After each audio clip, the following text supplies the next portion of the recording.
دو حفاظ نے آج قرآن مجید کی تکمیل کی، ایک بلال شیخ اور دوسرے حماد فرید، اور مجھے بڑی خوشی ہوئی کہ ایک بچہ جو ہے وہ قمر الدین صاحب کا پوتا ہے اور آپ کا بیٹا ہے نا، ان کا پوتا ہے۔ قمر الدین صاحب ہمارے بڑے اچھے ساتھی تھے اور آگرہ تاج میں، اور ماشاءاللہ جوانی میں انتہائی دیندار، نماز کے پابند، علماء کے بڑے خادم اور علماء کے ساتھ بات چیت کرنے والے۔ تو اسی طرح اور کچھ دوستوں سے ملاقات ہوئی ہے یہاں۔ ریحان یونس صاحب، ان کے جو والد تھے انہوں نے محمدی مسجد آگرہ تاج کی بہت خدمت کی ہے، یعنی اپنی کوششوں اور کاوشوں سے بڑھ کر۔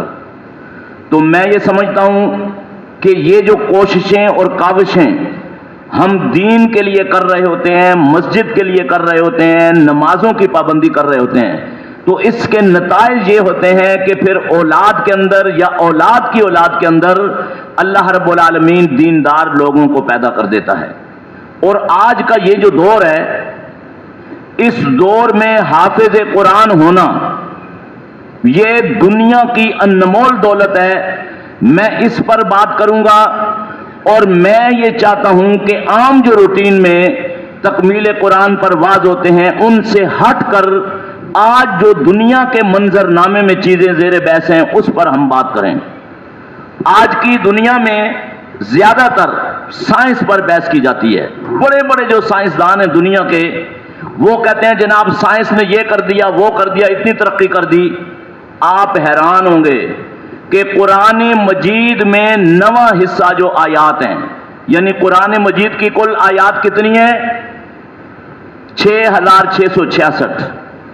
بعض جو بڑے بڑے اسکالر ہیں انہوں نے یہ گنی ہے، اور کچھ کا کہنا یہ ہے کہ 6535 آیات ہیں، اور ان 6535 میں یا 6666 میں 957 آیتیں مظاہر قدرت کے بارے میں، سائنس کے بارے میں۔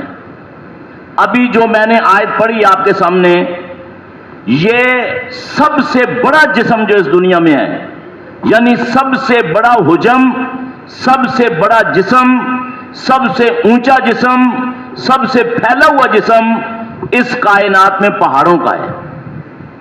پہاڑوں کے بارے میں رب العالمین نے فرمایا کہ ہم نے انسان کو قرآن دیا، لیکن قرآن اتنی طاقت، اتنی پاور اور اس قدر اثر انگیزی رکھتا ہے کہ اگر پہاڑوں پہ نازل کرتے تو کیا نتیجہ ہوتا؟ لو انزلنا هذا القرآن على جبل لرأيته خاشعا متصدعا من خشية اللہ۔ اگر ہم اس قرآن کو پہاڑوں پہ نازل کر دیتے تو میرے پیارے آپ یہ دیکھتے کہ وہ اللہ کے خوف اور ڈر سے اپنی جگہ کو چھوڑ دیتے۔ یعنی پہاڑ جو ہیں ان کے میں بھی زندگی کا احساس ہے، فکر ہے، اور جس سائنس کو ہم کہتے ہیں کہ اس نے یہ کر دیا وہ کر دیا، وہ آدھے جسم پر بحث کرتی ہے۔ سائنس آپ کو بتاتی ہے پہاڑ میں پانی کا لیول یہ ہے، اس میں پتھر اتنا ہے، اس میں سیمنٹ کا پتھر ہے، ماربل کا پتھر ہے، فلاں پتھر ہے، فلاں فلاں فلاں، لیکن پہاڑ کا جو احساس ہے اور پہاڑ کی جو فکر ہے اور پہاڑ کی جو عبادت کی کیفیت ہے، یہ سائنس نہیں جان سکتی، اس کی آنکھیں بند ہیں۔ یہ آپ کو شریعت بتائے گی۔ اب بہت سے لوگ کہتے ہیں کہ قرآن میں یہ آیا ہے کہ ہر چیز اللہ کی تسبیح بیان کر رہی ہے اور سجدہ کر رہی ہے، اور قرآن میں موجود ہے تسبح لہ السماوات السبع والارض ومن فیہن وان من شیء الا یسبح بحمدہ ولکن لا تفقہون تسبیحہم انہ کان حلیما غفورا۔ فرمایا ہر چیز، ساتوں آسمان اور زمینیں، ہر چیز اللہ کی تسبیح بیان کر رہی ہے اور رب کے سامنے سجدے میں ہے۔ اب جو منکرین ہیں جن کا دماغ آتا ہے کہتے ہیں جناب پہاڑ کب سجدہ کر رہا ہے، درخت کب سجدہ کر رہا ہے؟ پہاڑ بھی سجدہ کر رہا ہے مگر کیسے؟ یہ بھی ہمیں قرآن نے بتایا، یتفیع ظلالہ عن الیمین والشمائل سجدا للہ وہم داخرون۔ پہاڑ خود سجدہ نہیں کرتا لیکن پہاڑ کا سایہ سجدہ کرتا ہے۔ آپ کبھی دیکھیں جب پہاڑ کے قریب جائیں دھوپ میں تو پہاڑ کا جو سایہ ہوگا وہ زمین پر ہوگا، نیچے کو، اوپر کو سایہ نہیں ہوگا۔ یعنی ایک وقت جب سورج ادھر ہے تو پہاڑ کا سایہ دائیں طرف زمین میں ہوگا، جب سورج ادھر چلا گیا تو پہاڑ کا سایہ بائیں طرف زمین میں ہوگا۔ اسی طرح جو درختوں کے سائے ہیں وہ بھی زمین میں ہیں۔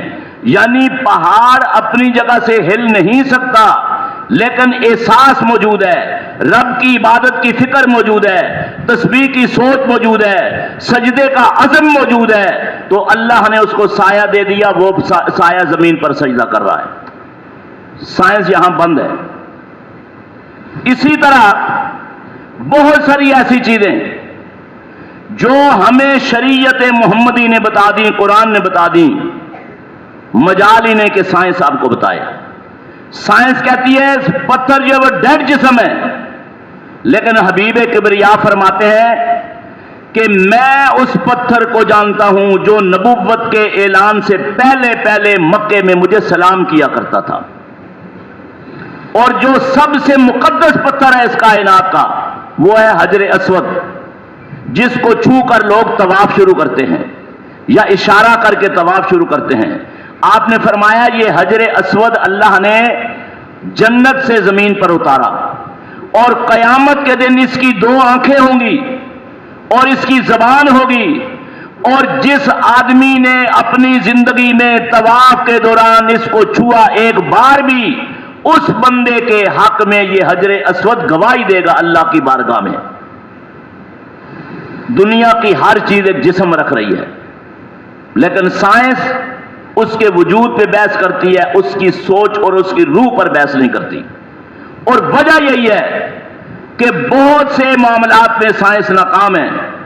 آپ کو پتا ہے کہ آج کی دنیا میں سب سے زیادہ خودکشیوں کا ریشو اور تناسب یہ جاپان کے اندر ہے، حالانکہ معیار زندگی کتنا بلند ہے، وہاں ہر چیز میسر ہے، خودکشیوں کا ریشو بڑا ہوا ہے۔ وجہ کیا ہے؟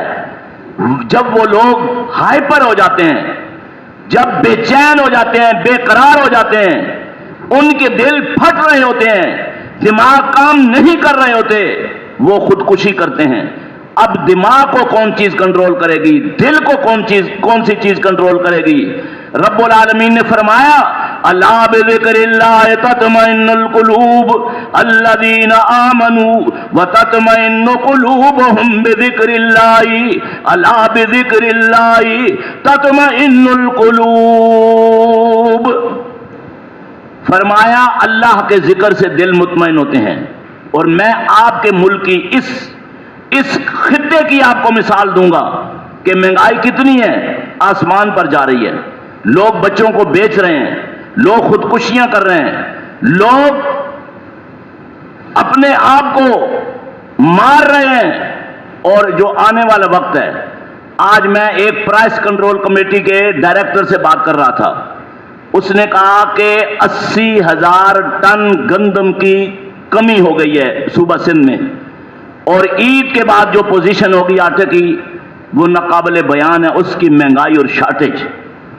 لیکن ان ساری چیزوں کے باوجود جو دیندار طبقہ ہے، یعنی لوگ سب کچھ کر رہے ہیں لیکن جو دیندار طبقہ ہے وہ اللہ کا شکر ادا کر رہا ہے۔ دیندار طبقہ رب سے لو لگائے ہوئے ہے، اور دین جب تک دین نہیں ہوگا آپ کے اندر، یہ جو جسم ہے وہ ایک پتھر ہے، وہ بیکار ہے، وہ ڈیڈ باڈی ہے۔ جب تک آپ کے اندر اللہ رب العالمین کا ذکر دل میں نہیں ہوگا، رب کے مظاہر کی سوچ اور فکر نہیں ہوگی، اللہ سے لو نہیں لگائیں گے، عاجزی نہیں ہوگی، انکساری نہیں ہوگی، رب کا خوف نہیں ہوگا، رب کا ڈر نہیں ہوگا، اس جسم کی کوئی حیثیت نہیں۔ بظاہر ہمارا دل جب بیمار ہو جاتا ہے، خون کی سپلائی وال بند ہو جاتے ہیں, آپریشن کیا جاتا ہے, لیکن ایک روح ہے اس دل کی, یہ دل بھی خراب ہو جاتا ہے. جب اس کی روح خراب ہو جائے, دنیا کے کسی ہاسپٹل میں اس کا علاج نہیں ہے. علاج تو بڑی بات ہے, کسی سرجن ڈاکٹر کو پتہ بھی نہیں ہے یہ کیسے ٹھیک ہوگا. حدیث پاک میں آیا, حبیب کبریا نے فرمایا, ان هذه القلوب تصدع كما يصدع الحديد قيل وما جلاؤها يا رسول الله قال كثرة ذکر الموت وتلاوة القرآن. فرمایا یہ دل جو ہے زنگ آلود ہو جاتے ہیں, اور آپ کو پتا ہے نا جو چیز زنگ آلود ہو جائے بیکار ہو جاتی ہے. یہ لکڑی کے دروازے ہیں کراچی میں, جہاں جہاں دیمک ہے, اگر دیمک لگ جائے تو دروازہ کھوکھلا, لوہے کو زنگ لگ جائے تو وہ کھوکھلا بیکار. ایسے ہی یہ دل بھی زنگ آلود ہو جاتے ہیں. صحابہ کرام رضوان اللہ علیہ مجمعین نے پوچھا کہ اللہ کے حبیب یہ زنگ آلود جب ہو جائیں, اور زنگ آلود ہوتے کیوں ہیں؟ حدیث پاک میں آیا کہ جب آدمی ایک گناہ کرتا ہے تو ایک سیاہ نقطہ دل میں لگ جاتا ہے, وہ توبہ کرتا ہے نقطہ ہٹ جاتا ہے, لیکن نہیں توبہ کرتا, پھر ایک اور نقطہ, پھر ایک اور نقطہ, پھر ایک اور نقطہ, یہاں تک کہ وہ دل سیاہ ہو کر زنگ آلود ناکارہ اور بیکار ہو جاتا ہے.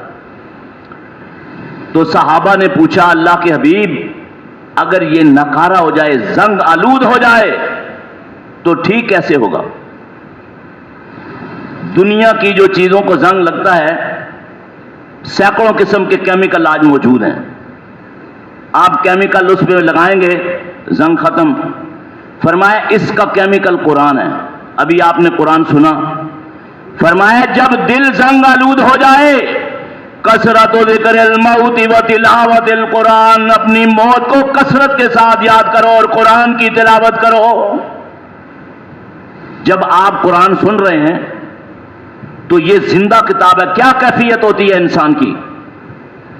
اور اس وقت دنیا میں قرآن اس قدر عروج کی طرف جا رہا ہے کہ بڑے بڑے جو دل کے ہاسپٹلز ہیں, میں نے 2-4 سرجن سے پوچھا, انہوں نے کہا جو ہارٹ کا جب ہم آپریشن کرتے ہیں اس کے بعد مریض کو ہم سورہ رحمان سناتے ہیں, اور سورہ رحمان کیا ہے؟ خوشی کا پیغام. اور حدیث پاک میں آیا کہ سورہ رحمان جو ہے یہ قرآن کی دلہن ہے. دلہن کیا ہے؟ خوشی کا پیغام. اور اس میں مظاہر کا ذکر اللہ نے کیا, پہاڑوں کا ذکر کیا, پانیوں کا ذکر کیا, اور 2 مختلف پانیوں کا ذکر کیا. آج جب پہلے قاری صاحب پڑھا رہے تھے تو پہلی رکعت میں انہوں نے سورہ رحمان پڑھی, اور کیا پڑھا؟ مرج البحرین یلتقیان بینہما برزخ لا یبغیان. فرمایا اللہ نے 2 سمندروں کو ملا دیا اور بیچ میں اپنے حکم کی اور پردہ رکھ دیا. 2 سمندر کون سے؟ ایک میٹھے پانی کا اور ایک کھارے پانی کا. اور دوسری جگہ وضاحت کی, وَهُوَ الَّذِي مَرَجَ الْبَحْرَيْنِ هَذَا عَذْبٌ فُرَاتٌ وَهَذَا مِلْحٌ نُجَاجٌ وَجَعَلَ بَيْنَهُمَا بَرْزَخًا وَحِجْرًا مَهْجُورًا. فرمایا وہ رب وہ ہے جس نے 2 سمندروں کو ملایا. ہاذا عذب فرات, یہ میٹھے پانی کا سمندر. وہذا ملح نجاج, یہ کھارے پانی کا سمندر. اور بیچ میں اب اللہ نے اپنے حکم کی آر اور دیوار بنا دی. پہاڑوں کا ذکر, درختوں کا ذکر, انسانوں کا ذکر, کیفیات کا ذکر. تو کہا, وہ مجھے سرجن نے بتایا کہ جب مریض اس آیت کو سنتا ہے تو مریض کے اندر حرکت پیدا ہوتی ہے, ہم سمجھتے ہیں کہ امپروومنٹ ہو رہی ہے, اور اس سمات کے جو اثرات ہیں اس کے چہرے پر آتے ہیں. اسی طرح رب العالمین نے سورہ یاسین جو نازل کی, حبیب کبریا نے فرمایا کہ سورہ یاسین کو اللہ نے قرآن کا دل بنا دیا ہے. اور انسانی جو دل ہے سورہ یاسین سے جلا لیتا ہے, اور انسانی جان کا جو بچاؤ ہے کمال اللہ نے سورہ یاسین میں بیان کر دیا. آپ صلی اللہ علیہ وسلم جب ہجرت کے سفر پہ روانہ ہونے والے تھے, کفار نے ایک سازش کی مل کر کہا انہیں جلا وطن کر دو، تا حیات ان کو قید کر دو یا ان کو شہید کر دو، تو رب العالمین نے ہجرت کی اجازت دی اور اسے قرآن میں بیان کیا، وَإِذْ يَمْكُرُ بِكَ الَّذِينَ كَفَرُوا لِيُثْبِتُوكَ أَوْ يَقْتُلُوكَ أَوْ يُخْرِجُوكَ وَيَمْكُرُونَ وَيَمْكُرُ اللَّهُ وَاللَّهُ خَيْرُ الْمَاكِرِينَ۔ فرمایا کفار سازشیں کر رہے تھے، مکر و فریب، آپ کو شہید کر دیں، جلا وطن کر دیں، ہمیشہ کے لیے قید خانے میں ڈال دیں۔ فرمایا رب آسمانوں پہ تدبیریں کر رہا تھا، انہوں نے زہر میں بجھی ہوئی تلواریں نوجوانوں کو دے کر آپ کے دروازے کے باہر کھڑا کر دیا۔ حبیب کو آرڈر ہوا نکلو، کیسے نکلیں؟ تلواریں لے کے کھڑے ہیں۔ فرمایا یہ سورہ یاسین کی آیتیں پڑھو، کیا وَجَعَلْنَا مِن بَيْنِ أَيْدِيهِمْ سَدًّا وَمِنْ خَلْفِهِمْ سَدًّا فَأَغْشَيْنَاهُمْ فَهُمْ لَا يُبْصِرُونَ۔ ہم نے ان کے آگے بھی دیواریں بنا دی، پیچھے بھی دیواریں بنا دی، ان پر بے ہوشی کو طاری کر دیا اور وہ دیکھ نہیں سکتے۔ اللہ کے رسول بیچ میں سے نکل رہے ہیں اور نشانی کے طور پر ہر آدمی کے سر پہ مٹی بھی رکھ رہے ہیں، تھوڑی تھوڑی مٹی رکھ رہے ہیں تاکہ ان کو پتہ چلے، اور وہاں سے نکل گئے۔ یعنی رب العالمین جب انسانی جان کو بچانے پہ آئے تو ساتھ کھڑا ہوا آدمی، جنگجو آدمی، تلوار لیا ہوا آدمی، دشمن، بڑے سے بڑا دشمن بھی آپ کا کچھ نہیں بگاڑ سکتا۔ تو یہ سورہ یاسین جب مریضوں کو آپ سنائیں تو آپ کو اندازہ ہوگا کہ ان میں امپروومنٹ پیدا ہو رہی ہے۔ تو یہ ہے قرآن، یعنی قرآن سے بڑی سائنس کائنات میں نہیں ہے۔ اور میں آپ کو ایک حیران کن بات بتاؤں، دو واقعات بہت چھوٹے اور پھر بات کو ختم کر دوں۔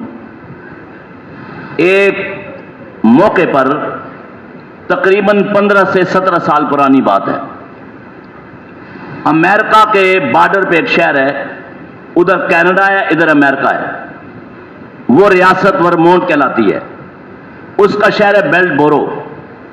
فروری کا مہینہ تھا، اس شہر میں ایک گائنی کا جو ہاسپٹل ہے، یعنی زچہ بچہ جیسے ہم کہتے ہیں، 2 بچے پیدا ہوئے، ایک لڑکا اور ایک لڑکی، 2 فیملیوں کے ہاں۔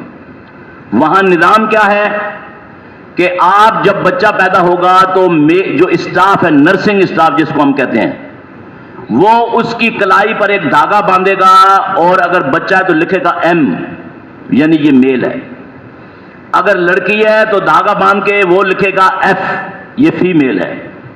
اب شدید سردی اور امریکہ میں 26 مائنس ہوتا ہے، اور جو برف کتنی پڑتی ہے 16 سے 18 فٹ۔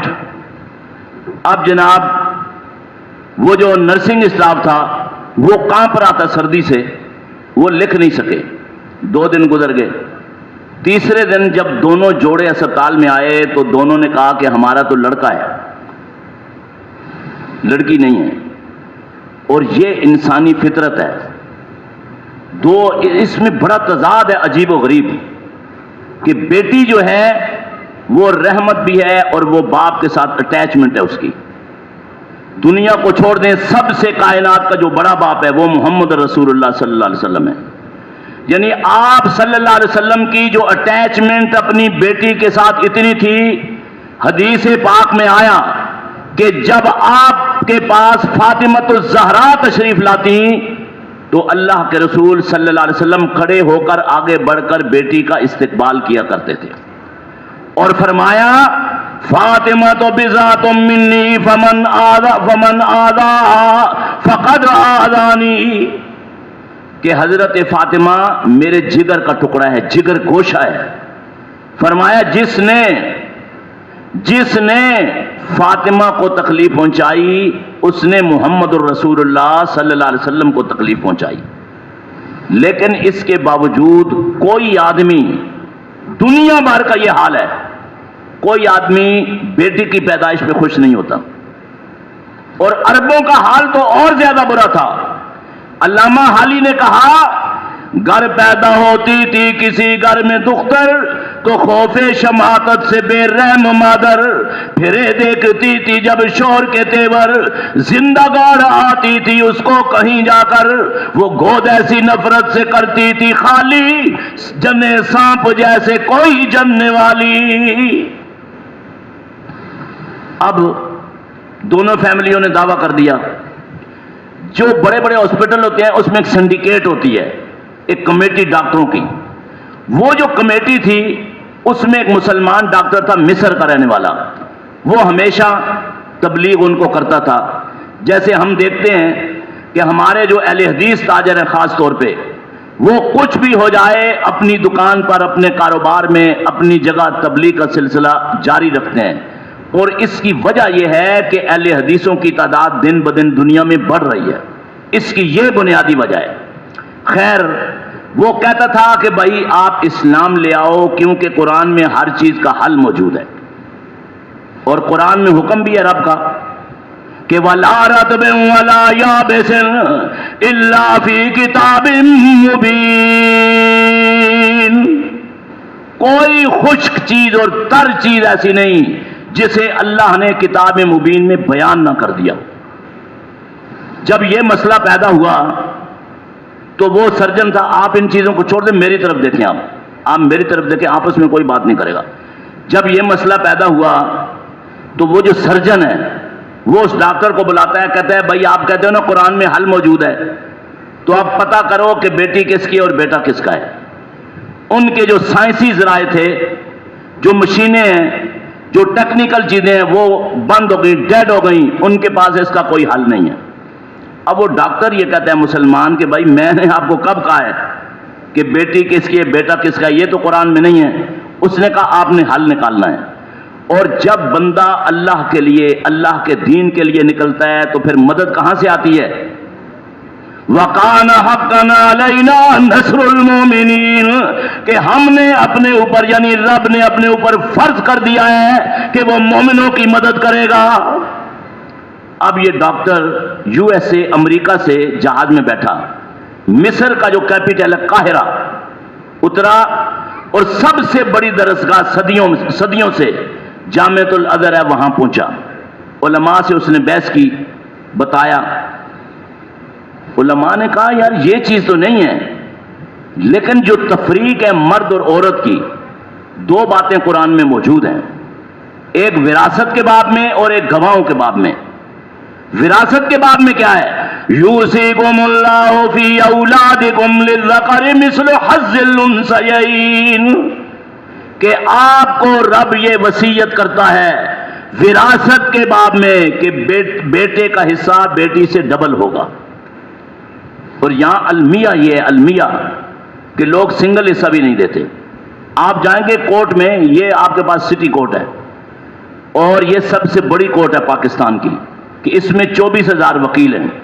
آپ اندر جائیں گے نا، پتھر اٹھائیں گے تو وکیل نیچے گھوم رہا ہوگا، کوئی وکیل ادھر گھوم رہا ہے، کوئی ادھر گھوم رہا ہے۔ ججز بھی سب سے زیادہ ہیں اس عدالت کے اندر۔ اس عدالت میں آج 7 اضلاع ہیں کراچی کے، ان 7 اضلاع کے 8,000 کیسز وہ ہیں جو وراثت کے باب میں ہیں۔ لوگ دینے کو تیار ہی نہیں ہیں۔ تو کہا ایک یہ بات کہ بیٹے کا حصہ ڈبل ہے بیٹی سے وراثت میں، بہن کا حصہ سنگل ہے اور بھائی کا ڈبل، بیٹی کا سنگل اور بیٹے کا ڈبل۔ کہا دوسرا گواہوں کے باب میں، جب آپ کوئی دستاویز لکھتے ہیں تو اس میں گواہ ہوتے ہیں، جب کورٹ میں میٹر جاتا ہے تو پھر گواہوں پر فیصلہ ہوتا ہے۔ رب العالمین نے فرمایا کہ جب آپ کوئی دستاویز لکھو تو کیا کرو؟ فَاسْتَشْهِدُوا شَهِيدَيْنِ مِن رِّجَالِكُمْ، کہ دو مرد گواہ بناؤ۔ کہا امکان ہے کہ 2 مرد ایک وقت میں آپ کو نہ ملے، پھر کیا کرو؟ فَرَجُلٌ وَامْرَأَتَانِ مِمَّن تَرْضَوْنَ مِنَ الشُّهَدَاءِ، فرمایا ایک آدمی اور 2 عورتیں ایک آدمی کے قائم مقام۔ اب سوال یہ ہے کہ 2 عورتیں بولا کیوں ہیں؟ وہیں اس بات کی وضاحت موجود ہے، ان تضل احداہما فتذکر احداہما الاخری، کہ اگر ایک خاتون بھول جائے تو دوسری اس کو یاد دلا دے. اب ایک سبجیکٹ ہے سائنس کا کیمسٹری جس کو کہتے ہیں, وہ پارٹس آف باڈی انسانی جسم کے حصوں پر بحث کرتا ہے. تو مصر کا ایک بہت بڑا اسکالر ہے جو سائنس اور دینی علوم دونوں جانتا ہے. اس نے کہا کہ عورت کا جو دماغ ہے مرد کے مقابلے میں یہ آدھا ہے, یعنی مرد کا جو دماغ ہے وہ 11 اوقیہ ہوتا ہے وزن میں, اور عورت کا 6 یا 6.5 اوقیہ. اور عورت میں بھول کی بیماری زیادہ ہے, اور یہ بھی اللہ کی رحمت ہے کیونکہ مرد جو ہے وہ سوچ بچار رکھتا ہے اور عورت جذبات رکھتی ہے دنیا میں. جس طرح کہا جاتا ہے کہ حضرت آدم علیہ السلام کو مائی حوا سلام اللہ علیہا نے درخت کا دانہ کھانے پر آمادہ کیا تھا. یہ بات ہم ایسے نہیں کہتے, ایک سمجھانے کے لیے میں آپ کو بتا رہا ہوں. عورت جو ہے وہ جذبات کا منبع ہے, اگر نہ بھولے تو پھر اس کی کیفیت خراب ہو جائے. تو یہ بھی رب العالمین کے کمالات ہیں کہ باڈی بنا دی, دماغ دے دیا, اور ان ساری چیزوں کو کنٹرول کرنے کا ریموٹ بھی اپنے پاس رکھا. اب کہا یہ 2 چیزیں ہیں. اب یہ جو ڈاکٹر ہے یہ واپس یو ایس سے گیا, سرجن سے ملا, کہا حل لائے ہو؟ کہنے لگا نہیں, ایک نیم سوچ میں تھا. کہنے لگا حل تو نہیں لایا لیکن 2 باتیں مجھے علماء نے بتا دی ہیں. اور دنیا میں جو علماء کا کردار ہے, ہزارہا ان کے خلاف پروپیگنڈے کے باوجود لاسانی ہے. اب دیکھو, اس نے کہا سرجن کو کہ ایک وراثت اور گواہوں کے باب میں یہ بات ہے. اب سرجن کا دماغ رب کیسے کھول رہا ہے. اس نے کہا بھائی آپ حل تو لے آئے ہو؟ اس نے کہا کیسے؟ کہا یہ جو 2 باتیں ہیں شریعت میں, یہ دنیا کی تمام باتوں پر یہ اپلائی ہوں گی. کہا دونوں ماؤں کو بلا لو, ان کا دودھ نکالو, لیبارٹری میں ٹیسٹ کرو. ایک کے دودھ میں وٹامن ڈبل ہوں گے, پاور ڈبل ہوگی. دوسری کے دودھ میں پاور سنگل ہوگی, وٹامن سنگل ہوں گے. جس کے دودھ میں پاور ڈبل ہو, وٹامن زیادہ ہوں, وہ بیٹے کی ماں ہے, بیٹا اس کو دے دو. اور جس کے دودھ میں پاور سنگل ہو, وٹامن بھی سنگل ہوں, وہ بیٹی کی ماں ہے, اس کو بیٹی دے دو. انہوں نے جب دودھ لیبارٹری میں ٹیسٹ کیا حیران ہو گئے, اور فوراً ایک کا دودھ جو ہے ڈبل تھا, وٹامن طاقت میں ایک کا سنگل, اس کو بیٹا دے دیا, اس کو بیٹی دے دی. اور سرجن نے کلمہ پڑھ لیا, اور میرے رب نے فرمایا وَإِنَّهُ مَفَاتِحُ الْغَيْبِ لَا يَعْلَمُهَا إِلَّا هُوَ وَيَعْلَمُ مَا فِي الْبَرِّ وَالْبَحْرِ وَمَا تَسْقُطُ مِنْ وَرَقَةٍ إِلَّا يَعْلَمُهَا وَلَا حَبَّةٍ فِي ظُلُمَاتِ الْأَرْضِ وَلَا رَطْبٍ وَلَا يَابِسٍ إِلَّا فِي كِتَابٍ مُبِينٍ. کوئی خشک اور تر چیز ایسی نہیں جسے اللہ نے کتاب مبین میں بیان نہیں کر دیا ہو. اور اتنے واقعات ہیں اس نوعیت کے کہ وقت نہیں ہے میں آپ کو بتاؤں. ہمیشہ علماء نے قوموں کی رہنمائی کی ہے. یہاں 1 آدمی 2 آدمی 4 آدمی اٹھتے ہیں, ٹارگٹ کرتے ہیں علماء کو. میں آج آپ کو بتا دوں کہ اگر اس کائنات میں, اس معمورہ عالم میں علماء نہ ہوتے تو قومیں بگڑی ہوئی ہوتی. یہ ہمارے پڑوس میں رشیا جو بہت بڑی طاقت ہے, 1920 میں اس نے جو اسلامی ریاستیں تھیں 10-12 ان پہ قبضہ کر لیا. اور حال یہ تھا کہ اس نے مسجدوں میں استبل بنا دیے گھوڑوں کے, اذانوں پہ پابندی, اور ایک فورس نکالی انٹیلیجنس جس کو نائبر ہڈ واچ کہا جاتا تھا. جس طرح ہمارے ہاں انٹیلیجنس ایجنسیاں 10-10 12-12 ایجنسیوں کے لوگ مسجدوں میں آ رہے ہیں, علماء سے باتیں کر رہے ہیں, جناب خوف زدہ. لیکن اللہ کا فضل و کرم ہے, ہمارا ان کا 30 سال کا ساتھ ہے اور ہم ان کو خوف زدہ کرتے ہیں. ان کی جرت نہیں ہے یہ ہمارے سامنے کوئی بات کر سکیں. خیر, نائبر ہڈ واچ انہوں نے ایک ایجنسی نکالی کہ ہر مسلم گھرانے کے پڑوس میں ایک رشین کو آباد کیا, وہ چیک کرے کہ یہ لوگ نماز تو نہیں پڑھتے, یہ قرآن تو نہیں پڑھتے.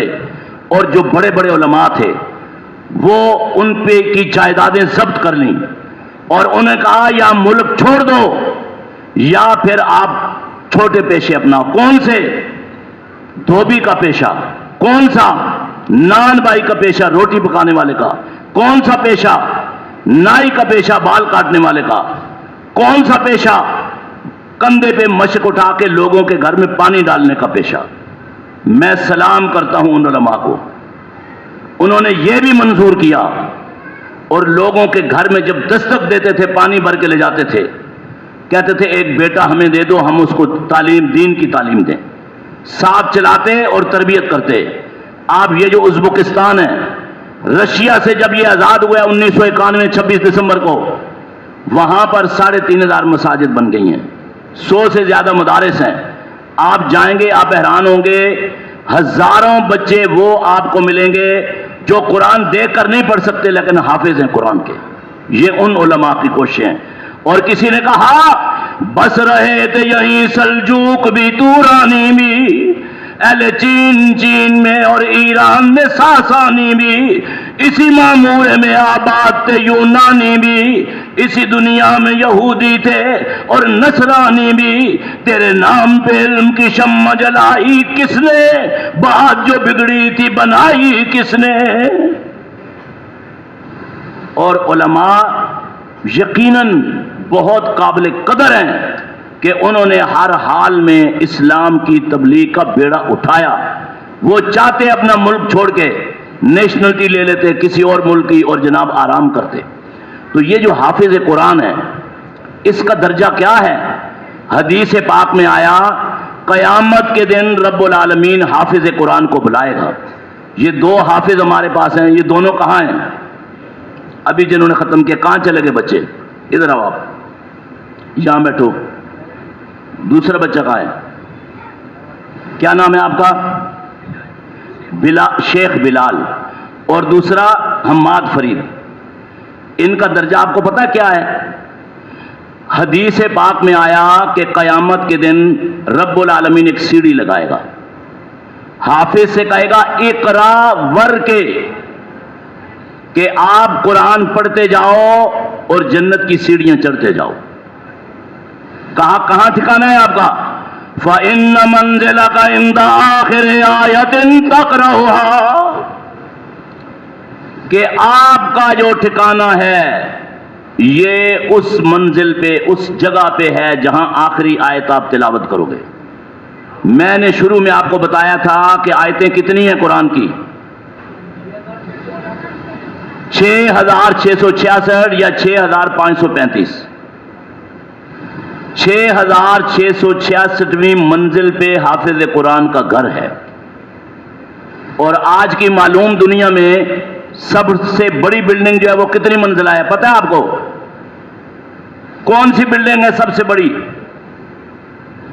دنیا کی معلومات بھی آپ رکھا کرو. دبئی میں برج الخلیفہ. کون سی بلڈنگ ہے یار؟ بولو تو صحیح آپ, اللہ کے بندے, بولنے پہ کوئی پابندی نہیں ہے. کون سی بلڈنگ ہے؟ برج الخلیفہ. کتنے منزل ہے وہ؟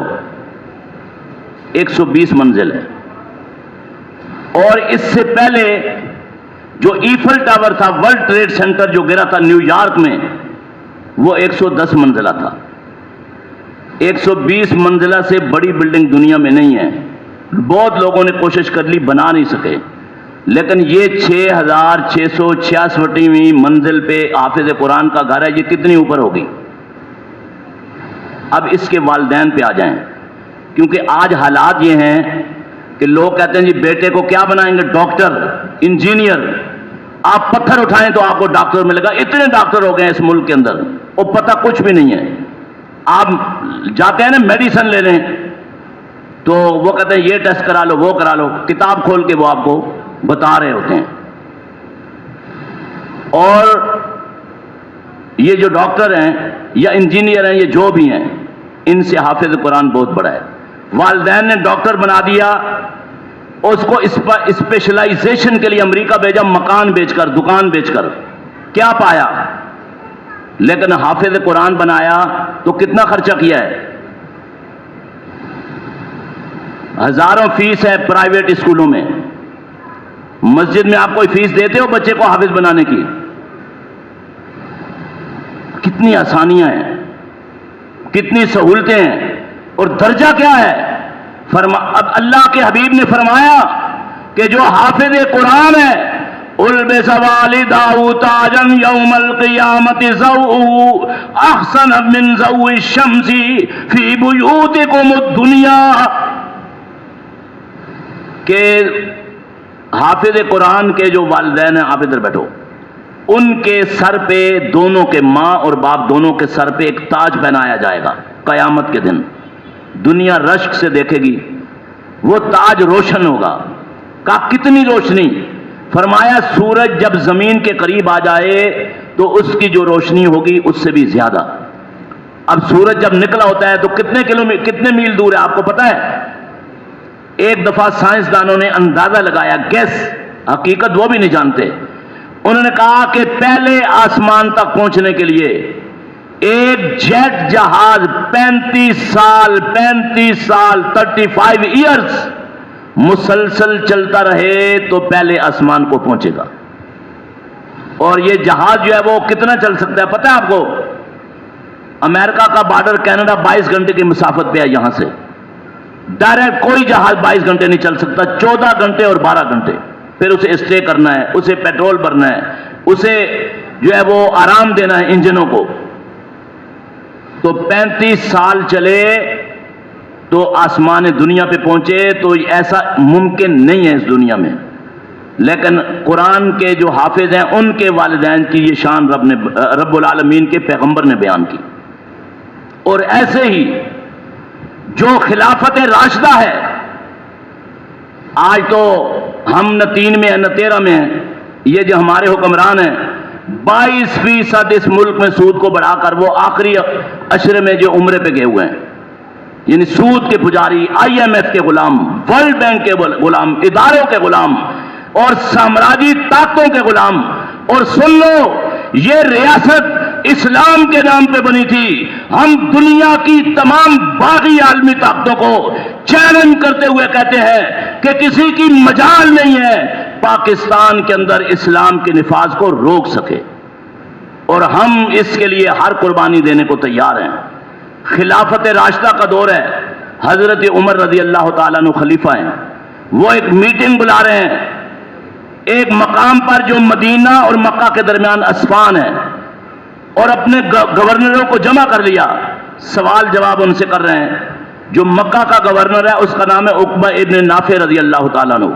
ہر ایک سے پوچھتے ہیں کہ بھئی آپ اپنی جگہ کس کو قائم مقام گورنر بنا کے آئے؟ آپ کو پتہ ہے نا کہ گورنر کی ویلیو کتنی ہے؟ یہ آپ کا نہیں جو پکوڑے تل رہا ہے اور سموسے بنا رہا ہے۔ گورنر ہوتا ہے، اس کی ایک پاور ہوتی ہے، اور جب وہ کہیں جاتا ہے تو جو کورٹ کا چیف جسٹس ہے، اگر جمہوری نظام ہے تو جو اسمبلی کا اسپیکر ہے وہ قائم مقام گورنر بنتا ہے، اگر صدارتی نظام ہے تو چیف جسٹس بنتا ہے۔ تو عقبہ ابن نافع سے پوچھتے ہیں کہ عقبہ آپ مکے سے یہاں آئے تو قائم مقام گورنر کس کو بنا کے آئے؟ عقبہ کہتے ہیں ابن ابزہ۔ کہا ابن ابزہ یہ کون ہے؟ کہا یہ غلام آزاد کردہ۔ کہا عقبہ مکے میں اور مدینے میں تو نبی کے جلیل القدر صحابہ موجود ہیں، تو آپ نے غلام کو بنا دیا۔ کیا کہتے ہیں کہ خلیفۃ المسلمین ابن ابزہ مکے کے تمام لوگوں میں سب سے زیادہ قرآن کا علم رکھنے والا ہے، اس لیے میں نے اس کو قائم مقام گورنر بنایا۔ حضرت عمر رضی اللہ تعالیٰ عنہ نے فوراً حدیث پڑھی، کہا میں نے اپنی حیات میں حبیب کبریا کو یہ فرماتے ہوئے سنا، ان اللہ یرفع بہذا الکتاب اقواما ویضع بہ آخرین۔ فرمایا اللہ اس کتاب یعنی قرآن کی وجہ سے قوموں کو بہت اونچا کر دیتا ہے، اور اس کتاب کو نظر انداز کرنے والوں کو رب العالمین ذلیل و رسوا کر دیتا ہے۔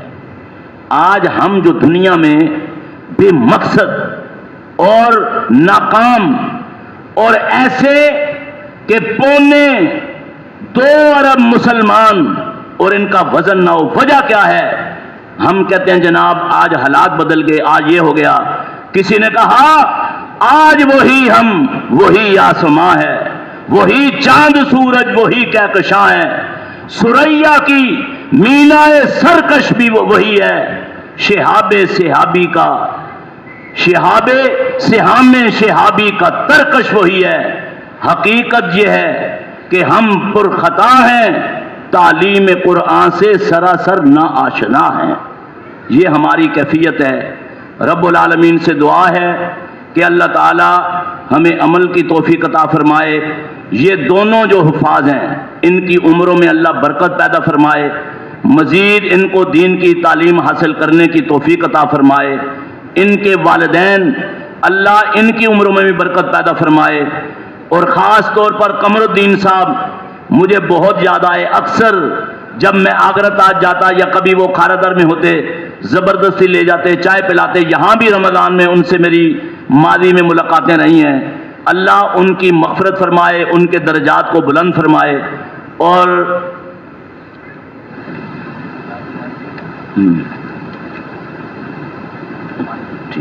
تو یہ دعاؤں کی پرچی آئی ہے کہ محمد احمد صاحب، ان کی اہلیہ شیخ محمد یحییٰ، شیخ نور احمد صاحب اور پھوپھو رضیہ مرحومہ حماد عبد الحکیم، ان تمام مرحومین کے لیے مغفرت کی دعا فرمائیں. اسی طرح قمر الدین غوری صاحب اور ان کی اہلیہ سلیم نانا حماد، یعنی جو حماد فرید کے نانا ہیں، ان کی مغفرت اور صحت. یہ 2 باتیں آپ نے لکھ دیں. چلو اگر وہ اللہ کے پاس چلے گئے تو مغفرت کی دعا کریں، اگر زندہ ہیں تو صحت کی دعا کریں. اس بات کو یہیں اور دیگر جو مرحومین ہیں. اور آج میں اس منبر پہ بیٹھا ہوں، جب میں کبھی یہاں آتا ہوں تو حضرت الامام صاحب جو میرے استاد بھی ہیں، یہیں ہم نے پڑھا ہے اسی جگہ، مجھے ان کی بہت یاد آتی ہے. اور میں ان کے خطبات کو بڑے غور و فکر سے سنتا تھا. اور اللہ نے ان کو تقوی بھی دیا تھا، بولنے کا ملکہ بھی دیا تھا. اور جو برداشت کی پاور ہے جو آج کی اس دنیا میں ناپید ہے، برداشت کی پاور حضرت الامام صاحب کو اللہ نے اتنی دی تھی کہ شاید ہم کسی پیمانے سے اس کو ماپ نہیں سکتے.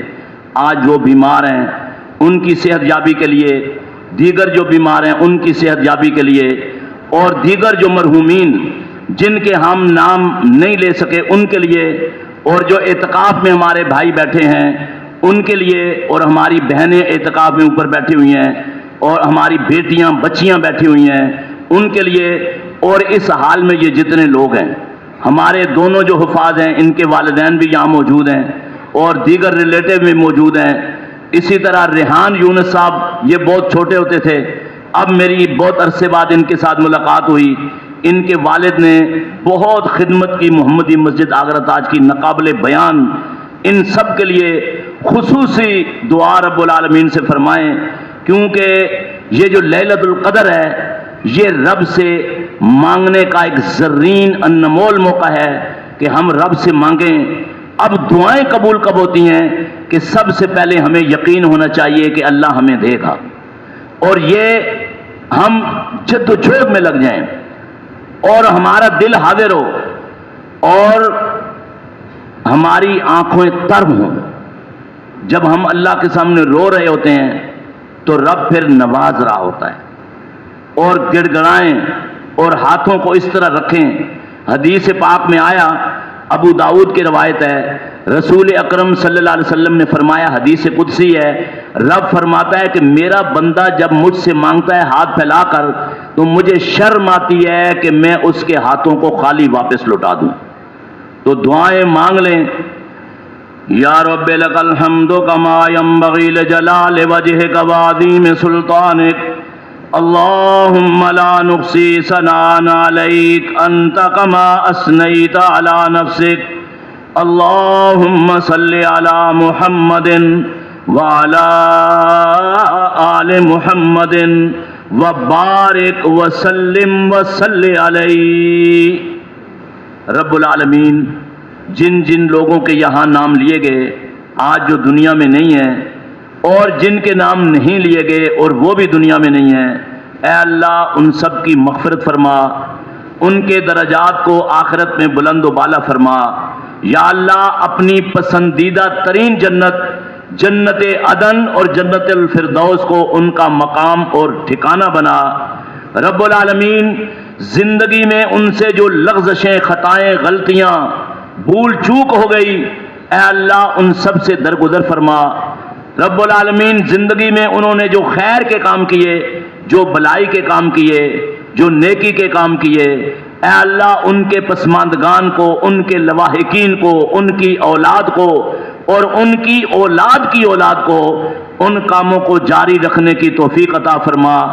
اور یہ جو بچے، ایک بچہ جو قمر الدین صاحب کا پوتا ہے اور دوسرا بچہ ان کے جو آباء و اجداد ہیں، اے اللہ ان کے لیے ان کو صدقہ جاریہ بنا، اور جو بھی یہ خیر کے بلائی کے کام کریں ان کے نامہ اعمال میں ان چیزوں کو داخل فرما۔ رب العالمین تیرے وہ بندے اور بندیاں جو بیمار ہیں، دکھوں دردوں کا شکار ہیں، جسمانی، روحانی، ذہنی، نفسیاتی، دماغی اور دیگر عوارض و بیماریوں کے ستائے ہوئے ہیں، اے اللہ ان سب کو شفائے کاملہ عاجلہ عطا فرما۔ رب العالمین ہمارے امام صاحب حضرت الامیر صاحب، اے اللہ ان کو شفائے کاملہ عاجلہ دائمہ مستمرہ کافیہ اور شافیہ عطا فرما۔ اے اللہ یہ فتنوں کا دور اور زمانہ ہے، ہمیں ظالموں کے ظلم سے بچا، جابروں کے جبر سے بچا، حاسدوں کے حسد سے بچا، اور جادوگروں کے جادو سے بچا، اور بد نظروں کی کھا جانے والی نظروں سے محفوظ فرما۔ رب العالمین ہمارے بھائی اور بہنیں جو اعتکاف میں ہیں، جو متکفین ہیں، اے اللہ مسجد میں ان کی حاضری کو منظور اور مقبول فرما، ان کے ایک ایک لمحے کو اے اللہ خیر بنا دے، بلائی بنا دے اور نیکی کا ذریعہ اور سبب بنا دے۔ رب العالمین ان کی عبادتوں کو منظور اور مقبول فرما۔ رب العالمین لیلۃ القدر میں جو بھی ہمارے بھائی قیام کرتے ہیں، عبادت کرتے ہیں، جاگتے ہیں، ذکر اذکار کرتے ہیں، رب کو یاد کرتے ہیں، اے اللہ تیری جناب میں دعائیں کرتے ہیں، ان سب کی دعاؤں کو منظور اور مقبول فرما۔ آج لیلۃ القدر کی ممکنہ یعنی آخری عشرے کی تیسری طاق رات ہے۔ ام المومنین حضرت عائشہ نے پوچھا کہ اللہ کے حبیب میں لیلۃ القدر کو پاؤں تو کیا پڑھوں؟ آپ نے فرمایا عائشہ یہ دعا کرو اللہ سے، اللہم انک عفو، آپ میرے ساتھ یہ دعا ایک دفعہ پڑھیں سب کے سب، اللہم انک عفو تحب العفو فاعف عنی، اے اللہ تو معاف کرنے والا ہے، معافی کو پسند رکھتا ہے، تو مجھے بھی معاف کر دے۔ اس دعا کا ورد آپ کثرت کے ساتھ لیلۃ القدر کی رات میں، طاق راتوں میں کرتے رہیں، اللہ سے دعائیں مانگتے رہیں۔ رب العالمین جو آج معاشی صورتحال ہے اس ملک کی، دیگر گوں اللہ ہمیں اس سے نکلنے کی توفیق عطا فرما۔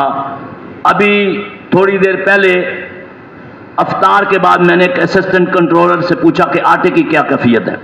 اس نے کہا 80,000 ٹن گندم کی شارٹیج ہے اور عید کے بعد صوبہ سندھ میں بڑا بحران پیدا ہوگا۔ تو اللہ سے یہ دعائیں مانگیں کہ اللہ ہمیں ان بحرانوں سے محفوظ فرما۔ یا اللہ اشیاء خرد و نوش اپنے غیب کے لبریز بھرے ہوئے خزانوں سے ہمیں عطا فرما۔ یا اللہ تو اپنے غریب بندوں کی لاج رکھ لے۔ یا اللہ ہر قسم کی شارٹیج کی سازشیں کرنے والوں کی سازشوں کو بیکار اور ضائع، ناکام اور نامراد فرما۔ رب العالمین یہ ملک جو بڑی محنتوں سے ہمارے آباء و اجداد نے بنایا، یا اللہ اس کی جغرافیائی سرحدوں کی، نظریاتی سرحدوں کی حفاظت فرما، اسے استحکام عطا فرما، اور جو ملک کے خلاف سازشیں کرنے والے لوگ ہیں اندرونی یا بیرونی،